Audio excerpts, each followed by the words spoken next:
the Married with Channels podcast. Hello. Hello. I'm talking. Oh, sorry. I'm interruptive wife, Jodie. I'm the interrupted moose. Sorry. It's usually the other way around. It totally is. Do you want to talk about that now? Let's talk about it. I'm taking back my power. I need my agency back. We're a married couple. We talk TV shows and movies. And I feel like we missed the boat on the Oscars. But anyway, I don't know. Who really cares, right? What? Yeah, right? No, we don't play into that. Oh, these are all nominated for awards. We must watch them. No, we just watched what we want to watch. To me, there wasn't a lot there. But to be fair, I mean, we did watch Barbie this year. I still want to watch Oppenheimer, so based on what we've watched, Barbie will win the Oscar for Best Picture. Oh. It has been. We have spoken. Our Oscar prediction. We talk TV shows and movies, like I said. We'll skip the Oscars. We'll go right to our latest batch of stuff. Should we start with what the kids are watching? We have a series of movies, and then we have a new TV show. Yeah. What do you want to start with, Jodes? You choose. Let's start with A Murder at the End of the World. All right. This is a show on FX and Hulu involving, so it's like this universe's version of Mark Zuckerberg invites all these, creative thinkers and entrepreneurs and artists. And pioneers in their fields, visionaries. Yeah. To this week at this hotel he's built in Iceland. Yes, it starts though, I believe they had no idea where they were going, did they? Yeah, they just knew they were getting on one of his private jets and going on a long trip. Crazy. Yeah. And so they wind up in Iceland in this hotel and a murder happens. Yeah, a murder of kind of a long lost but now reunited love interest character of the main character. Yeah, so our main character is Darby, this young woman who is the daughter of a medical examiner, and she grew up, investigating crime scenes with her dad, and she kind of, as she got older, got into actually investigating crimes. Investigating crimes that were the murder of Jane Doe's. There was this epidemic of unidentified murder victims that she, really kind of latched onto and went all in on to try and solve and get some closure for that. And as far as stars, basically Clive Owen's the only real name here. Excuse me. You have the guy who was in that movie Triangle of Sadness. Oh, yeah. He plays Bill, the first murder victim. Ah. But Darby and Bill have a history. They were very supportive of each other, kind of went on these investigations together. And flash to about 6 years later after they split, he's there, surprisingly, and then he gets murdered. Turns out maybe he might have been having an affair with the Clive Owen character / Mark Zuckerberg character. Andy is his name. Might have been having an affair with Andy's wife, Lee. And so, it's a whodunit set in this Arctic isolated place. And they're snowed in, of course. Yeah, outside help can't get to them and they can't get out. And so it is kind of a clue mystery. There's a murderer with them, One of them is committing the killings. Yeah. And, I think you would agree with me. We love us a little whodunit type of thing. Absolutely. And this is interesting because it's set in a different location. You've had your movies where, it's a tropical setting or a cruise ship. And speaking of cruise ship, we'll get to another whodunit show eventually. But I like the whole snowed in atmosphere. I like the kind of scarcity of everything. It's interesting that you have this kind of, tech guru billionaire at the center of it all. He's possibly a murder suspect. Yeah. And they have there's a couple twists where it's like, we mentioned Bill might have been having an affair with Lee, Andy's wife.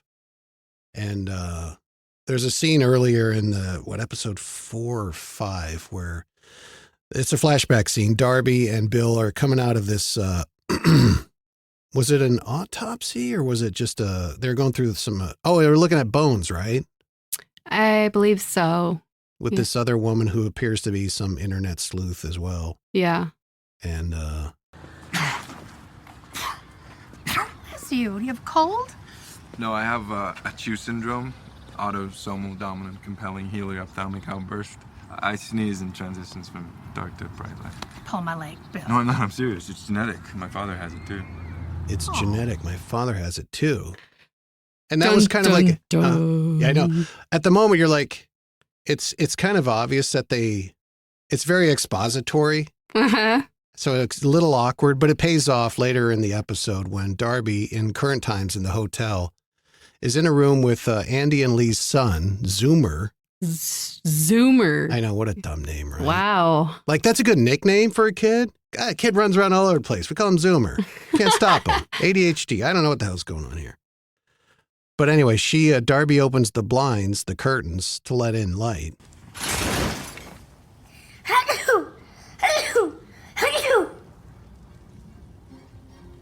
Dramatic music starts to swell. Darby's looking like, what? What? She just What did you just do? I sneeze. It's called autosomal dominant compelling helioophthalmic outburst. I see some light. Dun, dun, dun. It's genetic. Yeah. So Zoomer. Did you all put the pieces together? Did you put it together? Poirot. Yeah, spoiler alert if you haven't watched this. Yeah. It's been on a little while. Yeah, well. So anyway, what do you think of A Murder at the End of the World? I like it. Another aspect that I like is Darby, the main character, is kind of an unconventional expert in this solving of crimes. She has, I don't know, like she grew up just like working crime scenes with her father, but she doesn't have any like formal training I guess maybe training growing up in forensics and evidence, I guess you probably do get some training there. Well, she's inquisitive. I think they establish that she's inquisitive and curious enough that it's not a leap to say that her going out with her dad, because they show her going out with her dad to crime scenes to help with the medical examiner stuff.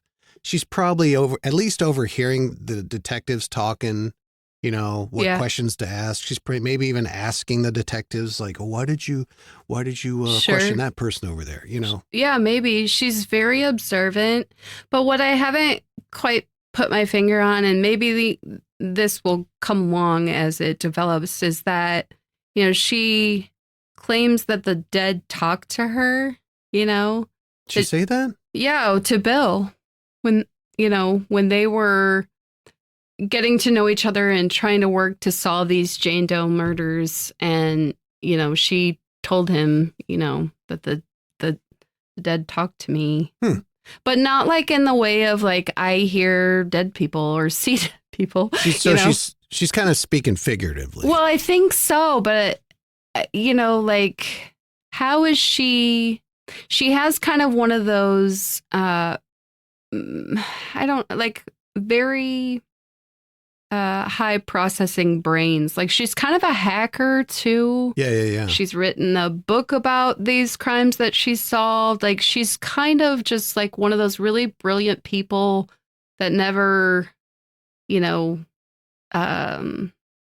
got like their formal higher education in what they're doing. Does that make sense? Yeah, she kind of learned, quote unquote, on the job. Yeah. And why she's here, it hasn't quite made sense. Did I miss that? Like why she's part of this kind of super group? Is it just for her crime problem puzzle solving skills? Yeah. Because she felt like a fish out of water. Like, I don't belong here. Why am I here? Who invited me here? Was it Andy or was it Lee? You know what I mean? Like, maybe it was because of her hacking prowess. Maybe I missed something where it was established that she's like this, almost celebrity in the hacking world. Because that's how they painted it when at the start. Yeah. When she was invited to go. Yeah. She was hacking into something. And so it's like, okay, this tech billionaire, essentially Steve Jobs or Mark Zuckerberg. Sure. Wants this brilliant tech mind to be there. But she just happens to be good at solving murders, and one takes place here. Yeah. How fitting. And it happens to be her ex. Yeah. Dude. Yeah. So what do you think of A Murder at the End of the World? I like it. I think it's a great character piece. I'm intrigued about, I have no idea who the murderer is. It's not very predictable, so I love it. Yeah. We only had, there's one, I don't even know. So there was the shot of the person wearing the mask in the door cam. Yeah. But that was kind of written off as that one guy who's now dead. Also, it was a jump scare and it scared the stuff out of me. Oh, yeah. So, but the most recent episode, the actual killer slammed her to the floor. Attacked her in her room. And played a pre-recorded automated voice message saying like, let it go or something. Stop or you're going to get hurt. Yeah. So things are kind of heating up there. I like A Murder at the End of the World. Yeah. I think there's, like you said, I like that I don't know who it is yet. But I'd be curious to see who it is and what their motive is. Minor quip, there's just a couple like janky CGI moments, when they're on the jet ski, her and Sean. The snowmobile, you mean? Excuse me, the snowmobile. Yeah. Can't jet ski there. You'd be going nowhere real fast. That's right. But minor things. It's nitpicky. But overall, it's a good show, I think it's decent cast. And I like that we're getting to...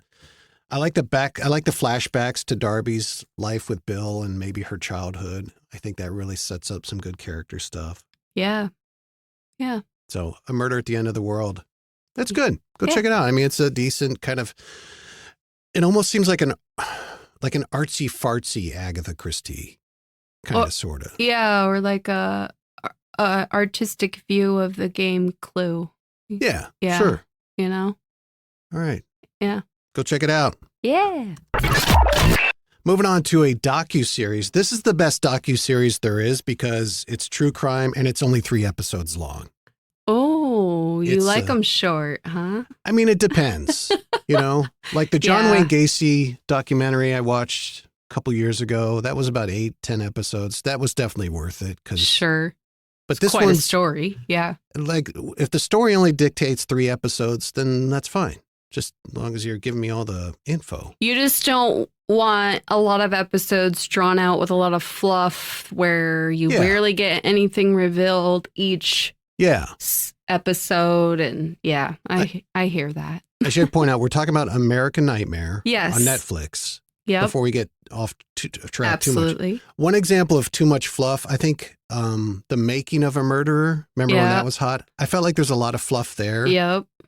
But this one is pretty tight and pretty to the point. Like the first episode, we essentially get, okay, so the premise is this woman gets abducted in the middle of the night. Her boyfriend is drugged and he wakes up, sleepy and calls the cops. She's disappeared. This really happened. This actually happened. Yeah. Very much. And it has similarities to the movie Gone Girl, the book Gone Girl. That's even mentioned in it. But basically, I think the first episode is like the boyfriend's point of view. The second is the girlfriend's. And the third is the culmination of everything. Yeah.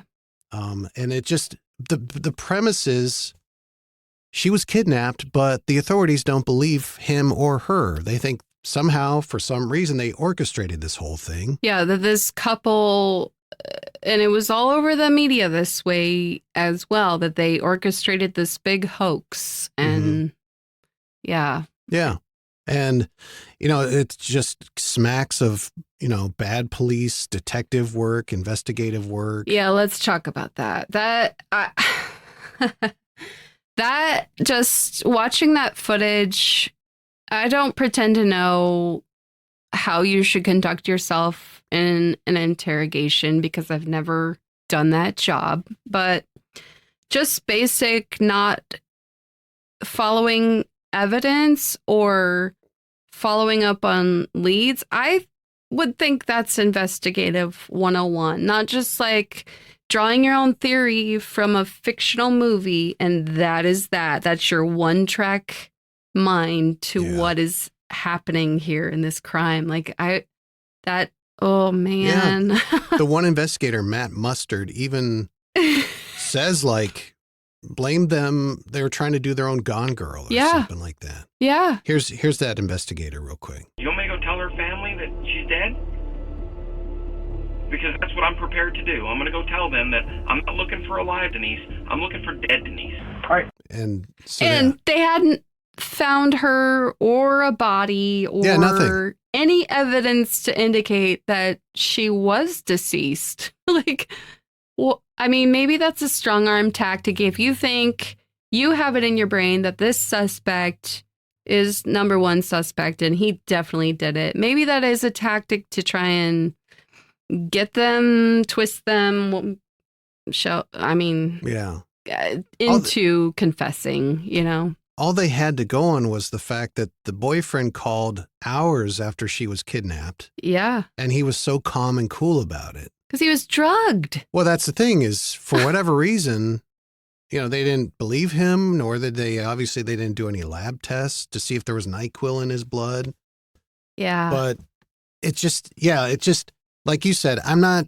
And then, okay, maybe so, okay? Because usually the boyfriend, unfortunately, is suspect number one, okay? Obviously. But then when Denise came home and her story matched his.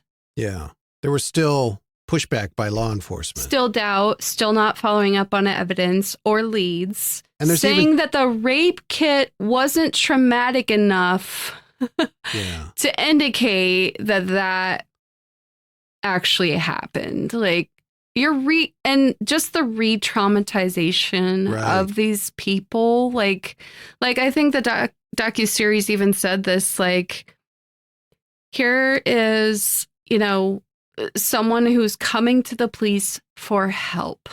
Yeah. You're coming for help and you're getting accused. Yeah. And not believed and re-traumatized every time you have to tell that story again, you know. Yeah. And, here's the FBI agent who did the lie detector test on the boyfriend. Aaron, there's no question in my mind that you failed this test. And you failed it miserably. It's not even close. So it come to find he didn't fail it. Really? And and I think like at the time they didn't even show him the results. So wow. They just had like this, they had this narrative in their head. Yeah. And that's what they were going with. And I took one personal lesson from this, that if I ever find myself in an interrogation room like that, like these poor people complied and did everything that they were supposed to do, you know, and I think they did way too much without a lawyer present there. Agreed. Because once that lawyer got involved, they were like, what? This is crazy. And we're leaving, you know? No, if I, for whatever reason, if I'm in an interrogation like that, the first thing I'm going to say is, look, I'm innocent. I didn't do this, but I still want to have a lawyer present. That's right. You know, they never even said that they were charging him or read him his Miranda rights. And then they made him strip his clothes for processing, which he complied with. But then they put him in jail-issued stripes, which makes someone look guilty. They said that's all they had. Okay, but if a lawyer was present, they would have been like, we're going to get someone to go to your house and get different clothes. You're not putting that on. Yeah, somebody run to Walmart, get some sweatpants and exactly. a t-shirt. But it's just what a clusterfuck. Oh my gosh, This is in the Southern California area, Vallejo, California, and and look, one, one misstep on cases doesn't make you a bad investigator, but then to hear that this guy like went on and won awards and Oh yeah, and the for head being of the a great detective, and like I'm hearing this story and I'm just like, that's what? the thin blue line. You always Yeah. got to protect. Well, But the not thin blue line. Protect the blue line. Right? no, well, and yeah, but I don't know. He's and then you had the chief of police who somebody said he said burn that bitch, right? Yeah. Well, before they did the press conference, Yeah. that basically said that Denise was lying and that she wasted valuable community resources and stuff. Right before that, somebody higher up, I don't know if it's the police chief or that FBI person who was like, burn that bitch. Like, Yeah. make sure Not you tarnish her here. But these poor people, they've had their careers ruined, their lives ruined. They basically had to move and start over. The amount of hate that they got, yeah. people assuming that they Made it orchestrated this and that it was a hoax. I mean, And the thing that you and I both like were left with is like, why would they make this up? why? What do they have to gain what's the from gain that? here? Yeah. They're, Like, oh, this movie came out. We should do that too, honey. oh, because it's a cute, fun activity to. No. No. And then the other thing that made me mad, and I'm sure any female who unfortunately has had an experience with sexual trauma or sexual assault, they went on to say that someone who has experienced that could make up something like this for attention. So as someone who was sexually assaulted in their youth is making up another lie about a sexual assault. Like, are you kidding me? Like, Yeah. I know for a fact it doesn't work that way. no, That's not a thing. no. So, No. American Nightmare, should go check it out. Yeah, those poor people. I know. Like, oh man. But they got it. They sued the police department. They got a settlement, which it's something. They did, but they gave up 2 lovely careers being physical therapists, helping people in the world. Like, they Yeah. got their happy ending, but at a high cost, Yeah, That story's going to be out there forever. Absolutely. And, it's going to leave a bad taste in their mouth for the people who are supposed to help and protect people, Agreed. Yeah. And probably their kids, too. Kids kind of take on parental attitudes about things sometimes. But speaking of kids. Yeah, I know. The kids. The 12-year-old, anyway. She is on a kick for the Scream movies. Oh, my gosh. We have watched Scream 1, 2, 3, 4, the requel in 2020 with Jenna Ortega. And we're now in the middle of about 3/4 of the way through Scream 6, which came out in 2022. Well, I'm glad you're keeping track of count because, whew. But they all boil down to basically this. What's your favorite scary movie? Yep, that's it. Yep. Ghostface. Ghostface, especially 1 through 4. Yeah. It's just more of the same, and but the pieces are just shifted this way a little bit and that way a little bit, but it's essentially the same. And the motives for these people assuming the identity of Ghostface and killing all these people is just really like, really? Yeah, it's a That's stretch. why you're slaughtering people? I know, but they Because got she to got come all up the with attention? something. Yeah, I know, I guess. but yeah, they got to come up with something to have this many movies.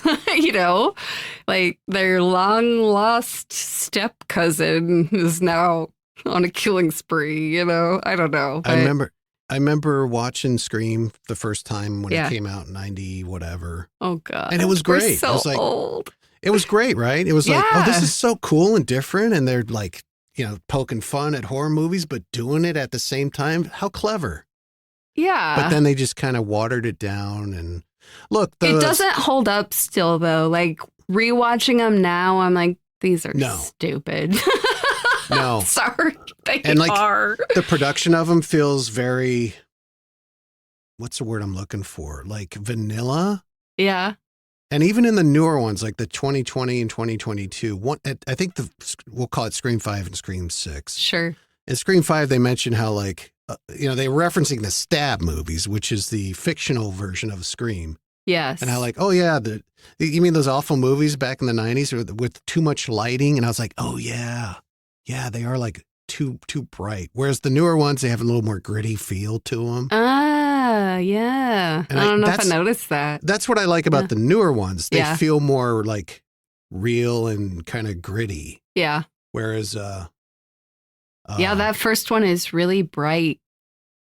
Yes, it is. But I did notice, like, the Scream 5 one, 2020, like, it was kind of more of the same, these two idiots, dress up and but this one, the new one, Scream 6, it's actually okay. Like, I think it's all right. Like, you know why? And I find myself kind of thinking, like, oh, I wonder who the killer is. We talked this morning. I had a theory about who the killer is. And we'll see if that plays out. But yeah, absolutely. the newer one's better. It's still kind of the same, but they had a little twist at the beginning, which I appreciated. Most of these movies start with somebody's going along, driving, or at a house, and they get a phone call. You're like, oh, gee, who's it going to be? Right. Every time the phone rings, I'm like, I know who that is. But the Scream 6 started way different. This girl's at a bar, and she gets a call from her blind date who's running late. It's not him. And so it eventually leads down to she gets killed. Uh-huh. But it sounds like, for a couple minutes at least, it's like, oh, this is different. They're starting out different. Okay. Well, and it was different. Not really. It is. It's a blonde girl on the phone who gets murdered. Okay. That's the same. Right. I mean, yeah, okay. I'll give you that. But the way they do it is different, Like, for at least 5 minutes, you're thinking she's actually on the phone with her blind date who's running late. Okay. And then it turns out it's some guy as a ghost face. Yep.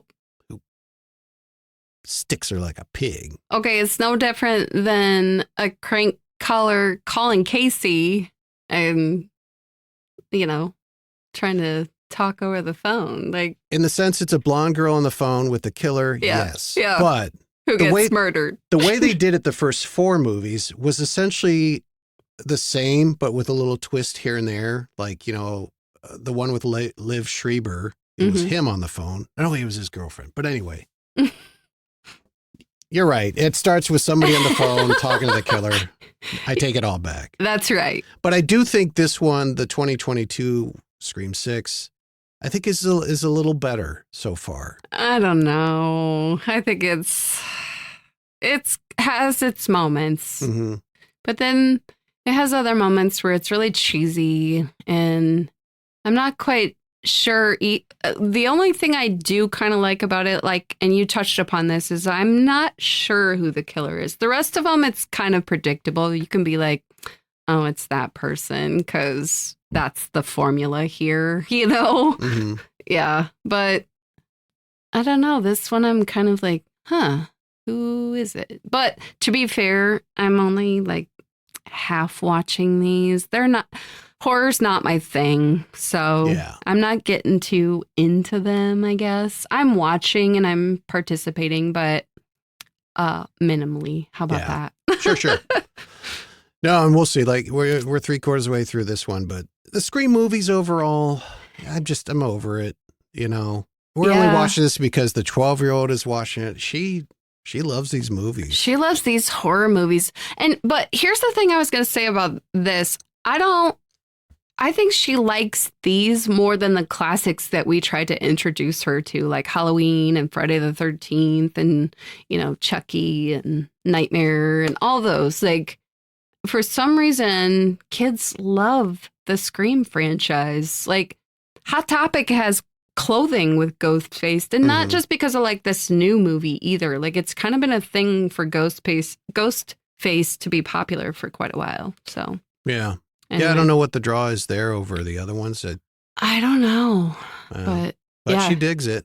She does. We'll see. This is the last one, right? No, they're supposed to do Oh. another one. And the news was that the girl who plays Sam Yes. was fired because she had some hot take on the Israel-Hamas war. Oh. And Jenna Ortega dropped out because of conflict with Wednesday shooting or something. Okay. And the director just dropped out about a week or two ago. Oh, so this may not It'll be happen. getting off the ground right now. No, I mean, Yeah. it'll happen. Sure. It's a Uh, successful yeah, franchise. no, they print money with that thing. Yeah. But anyway, so yeah, the kids watching Scream movies and Do you think we'll be like old watching Scream 25 with her? Is this going to be that? probably, Oh my gosh. yeah. And it'll sound like, instead of this, What's your favorite scary movie? What's your it'll sound like, what's your favorite scary movie, young lady? No, because all these younger generations keep growing up killers too. So, Oh, yeah. yeah, that won't ever happen. Geriatric ghost face. But that would be a funny twist on it. You know what? Speaking of Scream and Yeah. Ghostface, Yeah. I thought about this earlier and it just reminded of it. Yeah. How does he get into all these places? Like, how did he get into I Gail's know. apartment? How did he get into the kid's apartment? He's always like in places where you need a key card and or got to get through security. Yeah, like somebody like Gail who's been through that is going to be heavily locked down. I don't Right. know. I have no idea. Yeah. All right. Yeah. Okay. All right. There's our episode Yeah. of Married with Shadow, What? starring yours truly. And me too. With a special appearance by Jodie. Every time. Yeah. I'm not a special appearance anymore. I know. I'm just kidding. Your special guest star is like top billing almost. No. Yeah, it is. We're co-billing. Yeah. We're gonna share that title card. We're both Sorry. above the line, Yeah. the top, above the With title. equal pay. Okay. Just kidding. We don't get paid to do this. Married with Channels podcast, married couple talking movies and TV shows. You could share and tell your friends, and then maybe Yeah. we can monetize this podcast. That'd be great. We're on Twitter, Married W Chans with 2 N's. And yeah, give us a good review. And join us next time. Until then, I'm Moose. And I'm Jodie. We'll see ya. Bye.